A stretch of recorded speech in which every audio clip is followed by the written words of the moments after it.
Бүгін елордада Қазақстан мұсылмандары діни басқармасының 30 жылдық мерейтойына орай имамдардың 4-ші республикалық онлайн форум өтті.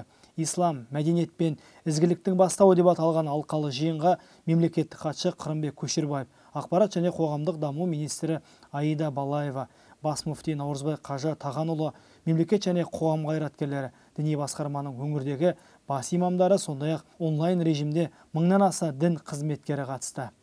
Сіздердің сауапты істеріңіз әрдайым еліміздің береке бірлігін нығайтуға арналған. Мұндай игі жұмыс қашанда ерекше құрметке лайықты, деді арнайы бейне үндеу жолдаған ел президенті Қасым-Жомарт Тоқаев. Құрметті форумға қатысушылар, баршаңызды Қазақстан мұсылмандары діни басқармасының 30 жылдығымен шын жүректен құттықтаймын. Бұл бүкіл мұсылман қауымы үшін айтулы оқиға. Діни басқарма егемендіктің алғашқы жылдарынан бастап, қоғамдағы тұрақтылық пен тыныштықты сақтауға атсалысып келеді. Сондай-ақ еліміздегі дәстүрлі исламды дамытуға зор үлес қосуда. Биылғы пандемия кезінде діни басқарма көптеген қайырымдылық шарасына ұйытқы болды. Жұртшылықты татулық пен сыйластыққа шақыру аса маңызды. Бұл міндетті біздің дін басшыларымыз абыроймен атқаруда.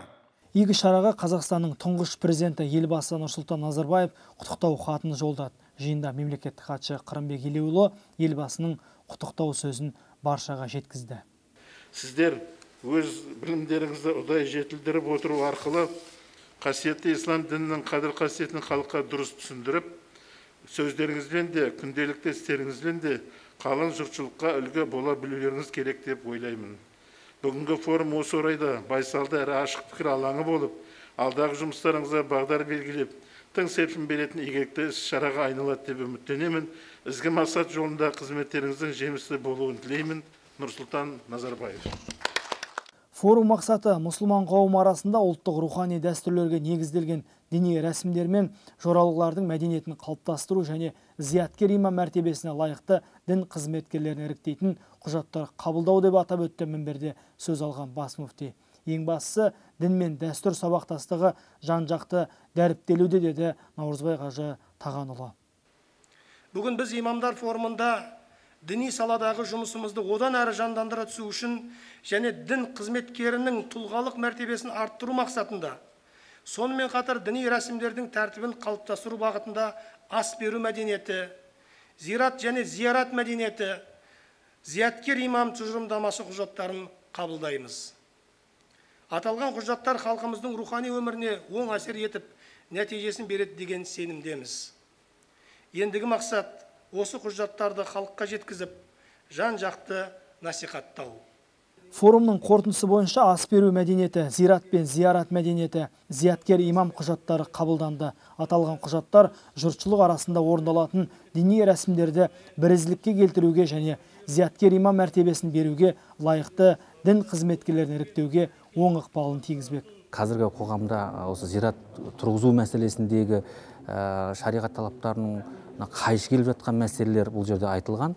Бұл жерде міне осы зиратты қоршау мәселесінде жалпы зират қоршалса, жеке-жеке қабірлерді қоршамау, құлпытас қойған жағдайда ұзындығы 1 метр, ені 50 сантиметрлік құлпытас қана қою, ол жерге аты жөнін және дүниеге келген қайсы болған күндерін жазудың жеткілікті екендігі, сонымен қатар сурет қою қажет емес екендігі құжатта айтылған. Бүгінгі игі жиын барысында дін қызметкерлері мемлекеттік марапатқа ие болды. Марапатты иелеріне мемлекеттік хатшы Қырымбек Көшербаев табыстады.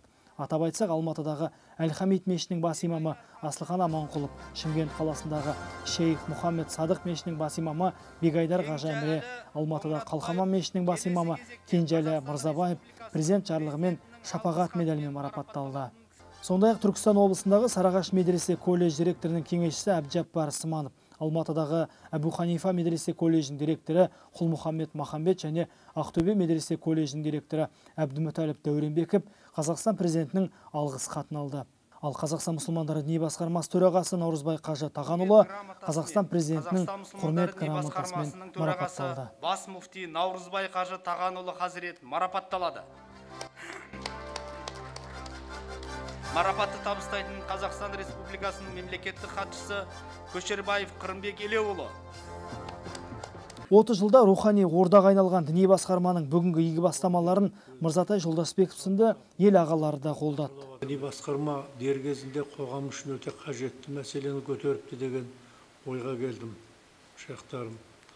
Бұл сөзде ұят жоқ деп атамыз ғой, өлім байдың малына шашады, жоқтың артына ашады деген мақалда бекер айтылмаған. Ащы болса да ол шындық.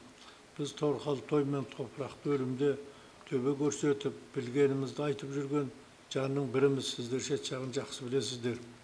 Дін бәрімізге ортақ, сондықтан діннің, Алла тағаланың бізге берген діндердің ішіндегі ең жақсы, діндердің ішіндегі ең адалы, діндердің ішіндегі ең беделдісі ислам діні қайтып елге оралғаннан кейін бәріміздің қуанышымызда шек болған жоқ, сондықтан біз сіздермен біргеміз.